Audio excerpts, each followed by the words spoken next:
Now that we've looked at how to set up deduplication, one of the things I mentioned earlier is that every server may not be a great candidate for deduplication. Well, there's a tool built in that gets loaded when you install deduplication.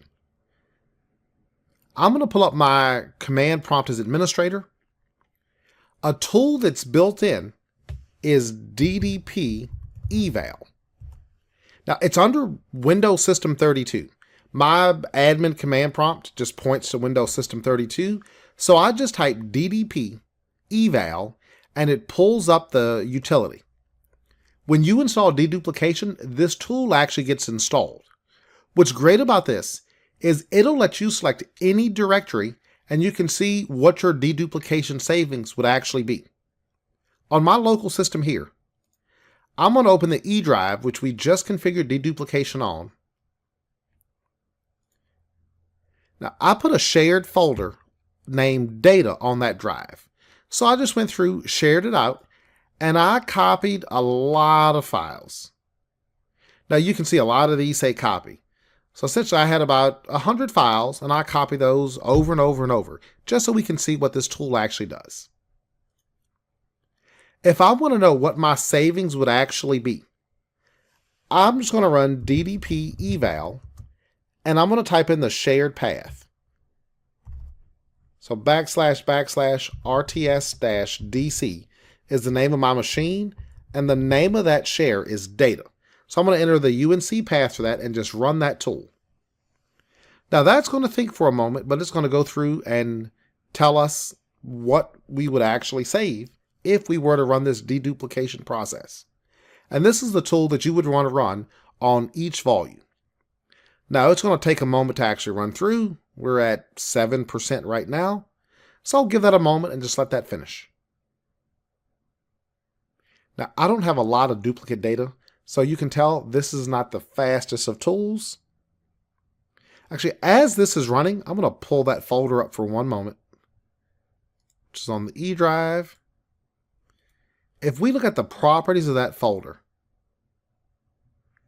12.4 gigs. So a fair amount of data is in that folder. We are at 36% complete, now 38%. So we'll let that finish, then we will take a look at the results. If we look at these numbers, they're pretty amazing. I can see the evaluated target OS. Now that says Windows 10, but we can actually ignore that. This is Server 2016.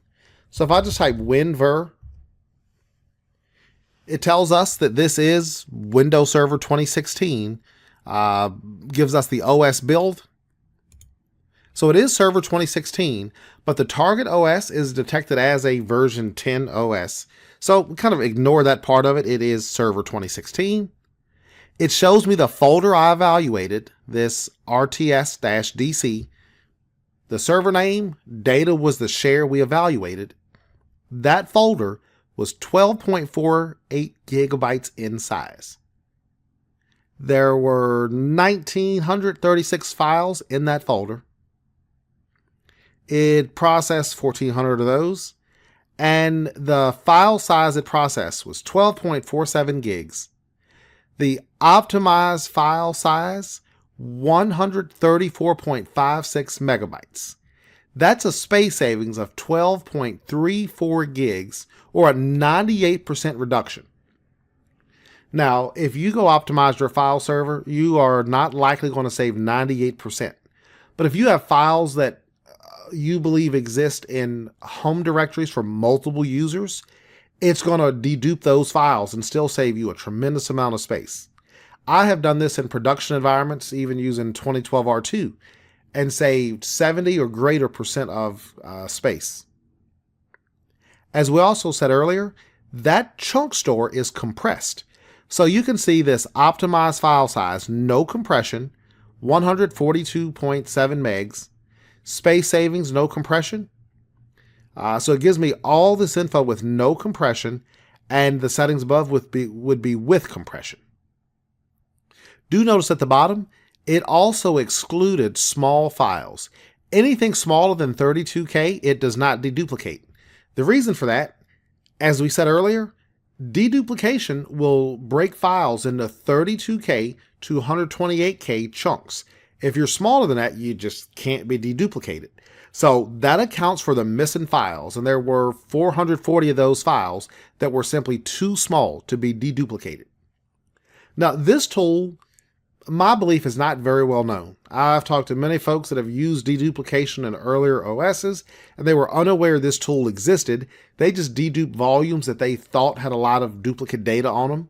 But this is great to run, maybe even periodically.